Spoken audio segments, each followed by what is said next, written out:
Hello Year 12 and welcome to How to Write a Commentary Guide from me, Mr. Bell. For this lesson you're going to need to open up this PowerPoint which we've had the link sent through for. Now you've got that open, let's just quickly talk about what a commentary is. A commentary is 750 words long. You can slightly waver under or over this but not by much at all. And it's an explanation of the choices you made in your creative NEA, your creative piece. So you've all submitted your creative pieces, you now need to work on your commentary. For this lesson you're going to need a copy of your style model, preferably annotated, but obviously aware that some annotated ones were left at school and there's nothing we can do about that. Secondly, a copy of your own work, preferably one you can write all over. So a digital copy would be ideal for this. You could replicate this, you could duplicate it, or you could copy this or screenshot the text into a PowerPoint document, a Word document, and scribble all over it. You will also need the slides on text on slide 2. This is slide 2 here, showing you it now. And this is how to structure your commentary. And you're going to need the slides 3 and 4. This is slide 3 and this is slide 4 because these are models of work. Okay, let's get down to it. A commentary where you explain the choices you've made and you really analyse those choices. Now your commentary is worth as many marks as your creative piece, so it needs to be taken really seriously and you need to work hard on this. Let's get to work. What we're going to work on today then, we're going to start with number 1. Make sure you focus your attention to the genre of your work. Your text needs a reason for being, or it needs to be really relevant to your audience in some way in order for it to be convincing. So think about this in the red. Who are you writing for? And why will they want to read it? If this is fiction, it might be reading for pleasure, it might be for escapism, it might be for the thrill, it might be because it's a series which they've actually loved so far. Or if it's non-fiction, it might be a topic that you want them to feel really passionate about. Perhaps it's for readers who are already really exercised about issues like global warming, for instance. It could be a topic that they're already aware about, or it could be that it's your purpose to inform them about this.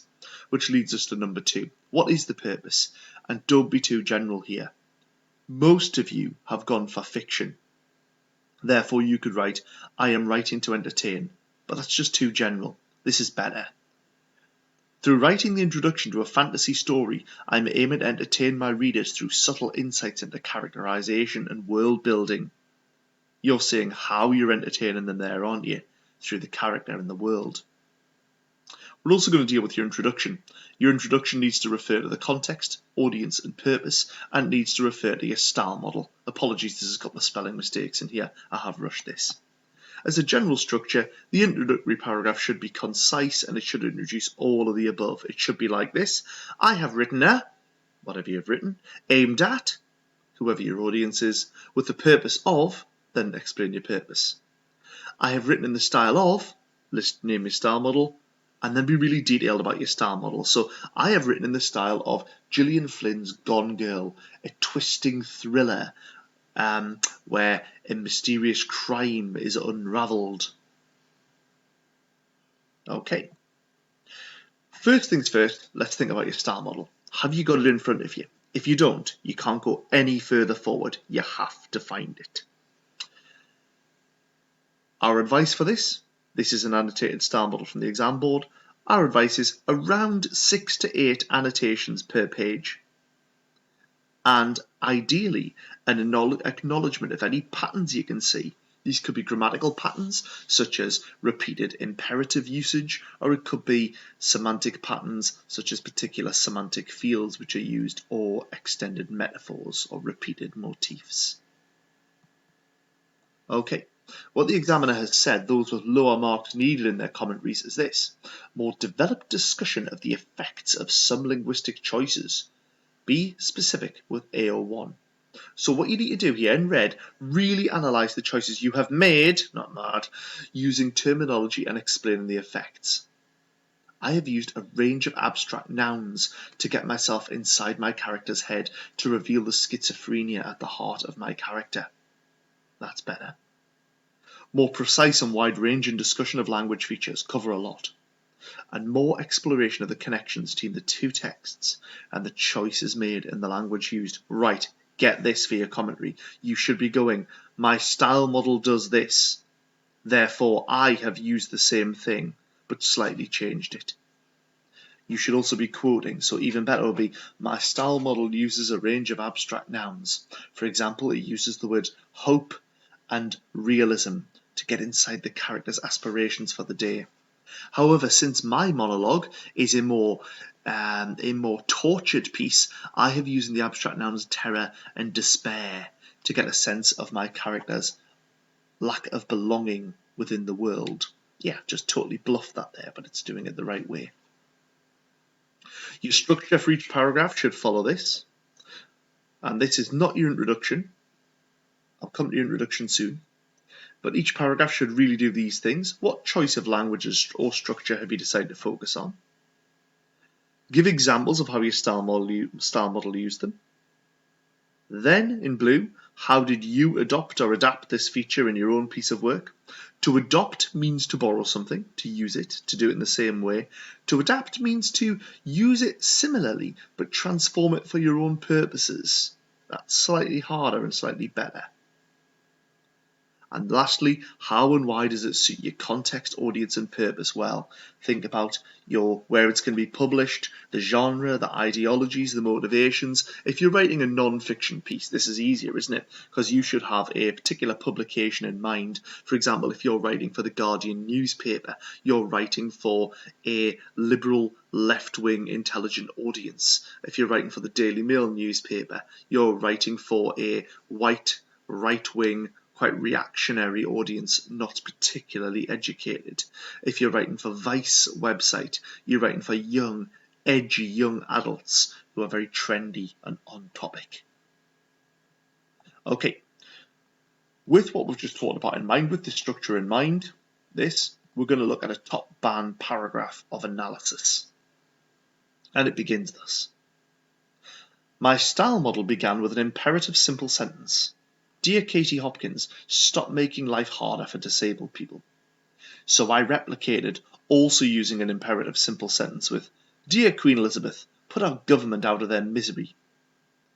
My style model uses this imperative simple sentence to position herself as the spokesperson for this topic and displaying positional, influential, instrumental power here, which deliberately places her in opposition to the addressee of this article, Katie Hopkins.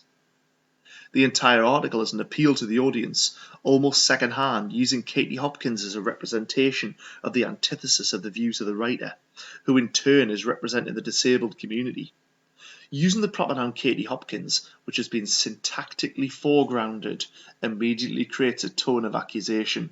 Just pause a moment. You've probably gone, syntactically foregrounded? Don't know what that means. Syntax is word order. Foregrounding means putting something first.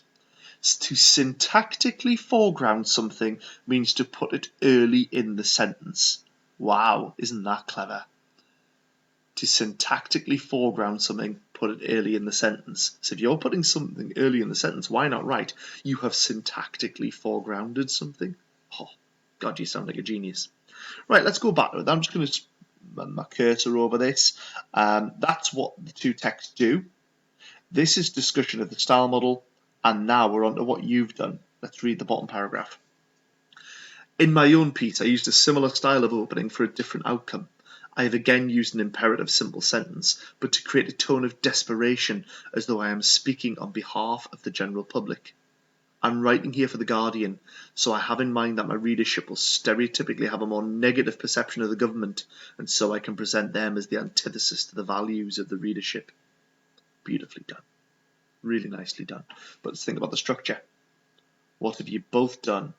Zoom in on your style model, zoom in on your own. Now, if I'm going to criticise this, and I am, I do feel that this covers too much of the style model. I would like to read more about your work, be a little briefer on the style model, and a bit more detailed on your own choices. So ideally, I would trim this to 4 lines and extend this to 7 or 8 lines. That's what I'm looking to do here. Okay, so let's think what we need to do. We need to know your context, audience, and purpose really well, don't you? Where is it from? What genre is it? If it's a speech, who's the speaker? Either way, who is the audience? And what did the audience expect from this genre? Are you matching audience expectations? Are you subverting them? Are you changing things a little? Thirdly, what is the purpose? So before we can go any further forward, I would like you to just pause now and do that. What's the context, audience, and purpose of yours? Then press play when you're done. Okay, everyone, welcome back. Let's return now to your original pieces. I want you to annotate your actual creative piece, your original piece, for any features from the actual style model itself. Any that you have adapted and included. What have you used that your style model also successfully uses? Why is it relevant and successful? I would spend about 20 to 25 minutes on this, looking at your style model annotations, looking at your own work. What have you used? When you're done, press play here. Okay, everyone, welcome back. I want you now to think decision time. What 5 features do you plan to write about? And if you don't have 5, do you need to do more work on your style model or in your piece? I want you to think as well, are the 5 features different enough? Have you covered word level features, sentence level features? Maybe phonological or semantic features be included? And can you say how and why you chose to adapt this feature? Okay, go back to your work, pause this, choose your features you're going to write about, and then press play. Hello everyone, welcome back. We're going to be looking now at an example of a commentary, and it will also help you out on how to do the introduction. We're going to be looking at a piece of fiction based kind of loosely off Manda Scott's Boudica, Dreaming the Eagle. So Boudica was a warrior queen of the tribes of Britain, the Iceni tribes of Britain in Roman times. The introduction reads like this. I'm going to read it on this one because it's colour-coded for you. For my original piece, I've created a prologue to a historical fiction novel called Regal Eye.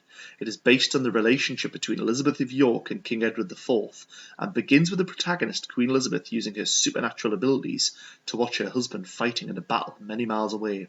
That's what you've written. Next one, style model, the green. The style model I've used to influence my piece is the prologue to Manda Scott's historical novel Boudica, Dreaming the Eagle, as I want the opening of my novel to maintain a similar focus on the role of women in war. Purple, audience. Providing women in history with a strong, distinctive voice and examining the power balance between men and women have become key conventions of the genre and will therefore adhere to audience expectations. The audience of my piece will be a more mature reader due to the brutal imagery and complicated political issues discussed throughout. My audience are also likely to have a keen interest in the history of the Wars of the Roses and of key female historical figures. Now, I think this might be a little too detailed for the amount of time that you actually have, but it's doing a brilliant job. Blue, purpose. Readers of this genre would expect to be both educated and entertained. Therefore, I've stayed true to main historical events and places whilst fabricating other moments in order to build a more enticing and relatable world for the reader. Very good on purpose. And that's how you do your introduction. Red, introduce your piece. Green, style model. Purple, audience. Blue, purpose. Perfect. Here we also have an actual paragraph of analysis. And I'm going to leave this here.